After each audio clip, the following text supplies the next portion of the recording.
శివాలయంలో మీకు వెంటనే అనుగ్రహం కలగాలి అని అనుకుంటే మీరు వెళ్ళిన దాంట్లో ఒక్క నిమిషం వృధా కాకుండా పరిపూర్ణంగా శివానుగ్రహం పొందాలి అనుకుంటే ఎలా బయలుదేరాలో చెప్పింది శాస్త్రం.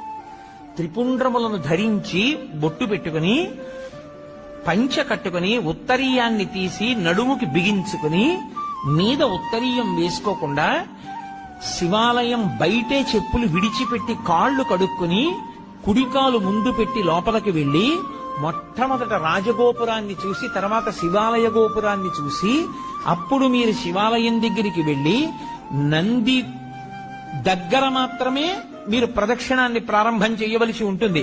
కాబట్టి నందీశ్వరుడి దగ్గర ప్రదక్షిణాన్ని ప్రారంభం చేసి వెళ్లేటప్పుడు దేవాలయంలో మహామంటపము, అర్ధమంటపము, ముఖమంటపము అని 3 మంటపాలుంటాయి.